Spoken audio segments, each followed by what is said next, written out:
Action as soon as possible. Because if you don't, here's what happens. We call it the law of diminishing intent. We intend to when the idea strikes us. We intend to when the emotion is high. But now if you don't translate that into action fairly soon, now the intent starts to diminish. And a month from now, it's cold. A year from now, can't be found. So act. Set up a discipline when the emotions are high and the idea is strong and clear and powerful. That's the time to set up the discipline. Somebody talks about good health and you're stirred. Say, right, I need to get a book on nutrition. Get the book before the idea passes and before the emotion gets cold. Go for the book. Start the library. Start the process. Fall on the floor. Do some push-ups. Action. Got to take action. Otherwise, the wisdom is wasted. Otherwise, the emotion soon passes. Unless you put it into a disciplined activity. Capture it. Disciplines is called how to capture the emotion and how to capture the wisdom and translate it into equity. Now, here's what's important about disciplines. All disciplines affect each other. In fact, here's a good philosophical phrase. Everything affects everything else. Nothing stands alone. Don't be naive in saying, well, this doesn't matter. I'm telling you, everything matters. There are some things that matter more than others, but there isn't anything that doesn't matter. We all pity the man who says, well, this is the only place I let down. Not true. Key to take home. Every letdown affects the rest of your performance. This is part of the educational process on personal development. If you don't take the walk around the block, you probably won't do the apple a day. If you don't do the apple a day, you probably won't start building your library. If you don't build your library, you probably won't keep a journal, and you won't take pictures, and then you won't do this, you won't do wise things with your money, won't do wise things with your time, won't do wise things with your possibilities and relationships, and the first thing you know, 6 years of that accumulated, and we say you have messed up. So the whole key to reversing that process now is to start picking up these disciplines. Now here's the positive side. Every new discipline affects the rest of your disciplines. Every new one affects the rest. That's why action is so important. The least action, the smallest action. Because when you start accomplishing and the value starts to return from that one action, it'll inspire you to do the next one and the next one and the next one. All disciplines affect each other. Every lack affects the rest. Every new affects the rest. The key is to diminish the lack and set up the new. And you've started a whole new life process. Also, one more thought on discipline. Here's the greatest value of discipline. Self-worth. Self-esteem.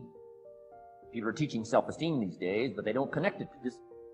The least lack of discipline, and it starts to erode our psyche. One of the greatest temptations is to just ease up a little bit. The slightest lack of doing your best starts to erode the psyche. Instead of doing your best, doing just a little less than your best. Sure enough. You say, well, it's just going to affect my sales. No, it's going to affect your consciousness.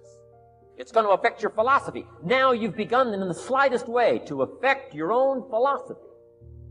Here's the problem with the least neglect. Neglect starts as an infection. And if you don't take care of it, it becomes a disease. One neglect leads to another. The worst of all, when neglect starts, it diminishes our self-worth, our self-confidence, our self-value. You say, well, how can I get back my self-respect? I'm telling you, you don't have to go to 29 classes. All you have to do is start the smallest discipline that now corresponds to your own philosophy, like I should, and I could, and I will. No longer will I let neglect stack up on me so that I will have the sorry scenario 6 years from now, giving some excuse instead of celebrating my progress. Let's get kids involved in the least of discipline. One more, and then one more, and then another one, and then another one, and then some more. And the first thing you know, you're starting to weave the tapestry of a disciplined life into which you can pour more wisdom and more attitude and more strong feeling, more faith and more courage. Now you've got something, a vessel in which to put it. And now the equities start to flow. And the early return, I'm telling you, if you'll start this process, the early return will have you so excited, you'll commit yourself to this strategy for the rest of your life. Your attention, for example, is mediated by unconscious forces. And you know that perfectly well. And this is another Freudian observation. You know, if you're sitting down to study, for example, your conscious intent is to study. But you know perfectly well that all sorts of distraction fantasies are going to enter the theater of your imagination non-stop and annoyingly. And there isn't really a lot you can do about that except maybe wait it out. You know, so you'll be sitting there reading and your attention will flicker away. You'll think about, I don't know, maybe you want to watch Jane the Virgin on Netflix or something like that, or maybe it's time to have a peanut butter sandwich, or you should get the dust bunnies out from underneath the bed, or it's time to go outside and have a cigarette, or maybe it's time for a cup of coffee, or it's like all these subsystems in you that would like something aren't very happy just to sit there while you read this thing that you're actually bored by, and so they pop up and try to take control of your perceptions and your actions nonstop. Maybe you think, well, this is a stupid course anyways. Why do I have to read this damn paper? And what am I doing in university? And what's the point of life? It's like you can really get going if you're trying to avoid doing your homework. And then you might think, well, what is it in you that's trying to avoid? Because after all, you took the damn course and you told yourself to sit down. Why don't you listen? Well, because you're a mess. That's basically why.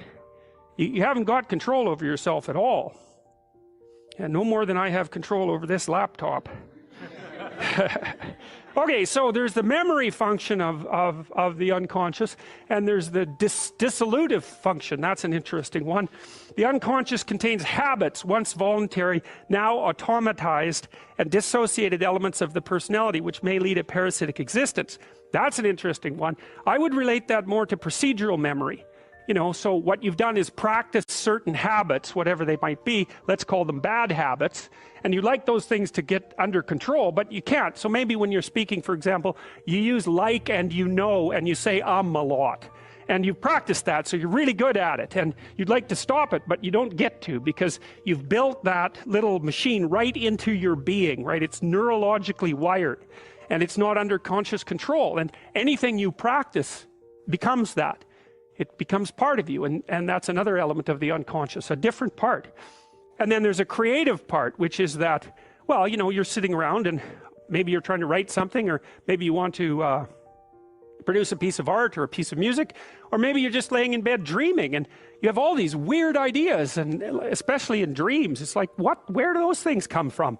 And even more strange, one of the things that's really weird about dreams, and almost impossibly weird, is that you're an observer in the dream. It's like a dream is something that happens to you. Well, you're dreaming it, theoretically, so how is it that you can be an observer? It's almost like you're watching a video game or a movie, but you're producing it, at least in principle, although the psychoanalysts would say, well, no, not exactly. Your ego isn't producing it. Your unconscious is producing it. It's a different thing. It's a different thing. And of course, Jung would say, well, it's deeper than that. The collective unconscious might be producing it. It's, in some sense, it isn't you exactly, or it isn't the you that you think of when you think of you. And that's the ego from the Freudian perspective, the you that you identify with. That's the ego. And outside of that is the unconscious, the id. That's more the place of impulses. And you could think about those as the biological subsystems that can derail your thinking, right? And that govern things like hunger and sex and aggression and your basic instincts is another way of putting it. And it's a reasonable way of thinking about it, because these are subsystems that you share with animals. You share them certainly with mammals. You share most of them with reptiles. You share a lot of them with amphibians, and even going all the way down to crustaceans. There's commonality, for example, in the dominance hierarchy circuits. And so these are very, very old things. And the idea that you're in control of them is, well, you're not exactly in control of them. And I would say the less integrated you are, the less you're in control of them, and the more they're in control of you. And that can get really out of hand. You know, you can be like with people who have obsessive compulsive disorder, for example, which seems to be, I would say, the dissolutive elements in some sense of the unconscious, the way that it's portrayed here. Poor people with obsessive compulsive disorder, they can spend half their time doing things that they can't really control, and they have very strong impulses to do them, and it's very hard on them to block them. You know, they'll almost panic if those things are blocked. And then you have people with Tourette's syndrome, you know, that they'll be doing all sorts of weird dances and spouting off obscenities and imitating people without being able to control it, and sometimes a little bit of antipsychotic medication can dampen that down, but it's as if there are these autonomous semi-spirits inside of them that grip control over their behavior and make them do things. And, you know, you find that to some degree in your own life, because maybe you've become very attracted to someone, even maybe you don't want to be attracted to the person, and then you find yourself, you know, texting them when you know perfectly well that you should be going to bed, and you know, you're in a grip of something and you can't control it. And that's all part of the unconscious and all part of what Freud was studying. Are you willing to fight? Are you willing to grab? Are you willing to be the warrior? Bring your shield, bring your sword. Stand up and fight. Today will be the day where you can take control. Take control of your power. Become this power. Because now is the time to fight. You're a warrior. Warriors don't give up and they don't back down. Become the warrior. Transform your life. Transform yourself. Head out into battle. Step onto the battlefield. Use your weapons to fight through this pain. Fight through the rejection. Learn from the bruises, the blood, scars, because this time you can rise to become the victor. Step onto the playing field because now is the time to change. Now is the time to rise with the crown on your head. You know, you want to be a little bit better in some way tomorrow than you are today, but it's not going to be in a linear path. Again, these go through cycles of stress and recovery. So it's just kind of being able to surf the flow of that and know, again, it really comes down to balance. So it's the practices. Like, you need to know what to do for sure. And then you need to know how to apply those things in the right way. So when to push and when to take the pressure off the gas as well. And I think that's really understanding that. So part of it is the knowledge, and then part of it is the follow through, and then part of it is the discipline to know not only when you need to go, but when you need to rest. I think it's important to really trust that what you're doing is going to work. What's a day that makes life awesome and makes you, again, a little bit better tomorrow from having done it today? You have to really do the work. Like, you have to back it with hard work, you know. And if you ask Conor McGregor, like, what's the secret to his success? Hard work, hard work, hard work. I don't know if he actually worked harder than anybody, but he believes he does.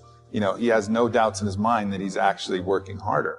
And that's, I think, important. So really making sure that you really do your best to get the goods, you know, and to practice that and to go out there and put yourself out there. And then on the other side, what is the antagonist of belief? Well, the antagonist of belief is fear.